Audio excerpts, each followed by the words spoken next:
Serial तुमसे तुम तक में अब कहानी ने एक ऐसा मोड़ ले लिया है जिसने सभी दर्शकों के दिलों की धड़कनें बढ़ा दी हैं। जी हाँ दोस्तों, इस बार आने वाला एपिसोड बहुत ही ज्यादा सस्पेंस और डर से भरा हुआ होगा, क्योंकि हर्ष ने कुछ ऐसा देख लिया है जिसे देखकर उसके होश उड़ गए हैं।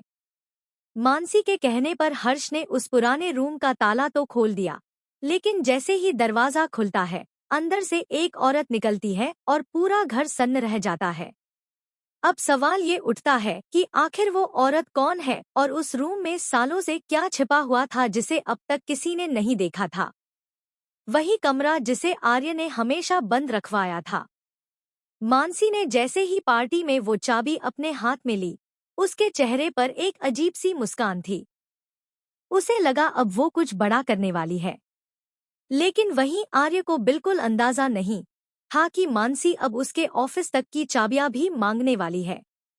मानसी कहती है, ब्रो, अब ऑफिस की चाबी भी मुझे चाहिए। आर्य पहले तो हैरान होता है लेकिन कुछ कह नहीं पाता और कह देता है, ठीक है, आज से हर्ष ही उस ऑफिस को संभालेगा, वही अब मालिक है। ये सुनकर वहां मौजूद सब लोग शॉक्ड रह जाते हैं। आर्य के चेहरे पर उदासी साफ झलकती है और वो बिना कुछ बोले वहां से चला जाता है। उसकी माँ उसके पीछे पीछे आती है और कहती है, आर्य, तू हमेशा चुप क्यों रहता है? ये मानसी कितनी बदतमीज है, तू कभी इसे कुछ कहता क्यों नहीं? इस पर आर्य सिर्फ मुस्कुराता है और कहता है, माँ, कोई बात नहीं। वो ऐसा इसलिए करती है क्योंकि उसके अंदर गुस्सा है, दर्द है। शायद किसी ने उसे गलत समझा होगा। आर्य का दिल बहुत बड़ा है, लेकिन किस्मत अब उसके लिए कुछ बड़ा खेल खेलने वाली है। तभी उसे फोन आता है अनु की माँ का। आर्य, अनु हॉस्पिटल से कहीं चली गई है, हमें वो मिल नहीं रही। ये सुनकर आर्य का दिल धड़क उठता है। वो तुरंत झंडे को फोन लगाता है अनु के बारे में पूछने के लिए, लेकिन अनु उसी के पास होती है।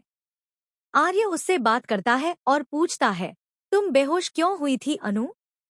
आखिर तुमने ऐसा क्या देखा था? अनु कांपती आवाज में कहती है, मैंने राजनंदिनी का साइन देखा था आर्य, वही साइन। और उसे देखते ही मैं बेहोश हो गई। ये सुनकर आर्य की रूह कांप जाती है। वो सोचता है कि कहीं उसका पुराना अतीत फिर से लौट तो नहीं रहा। क्या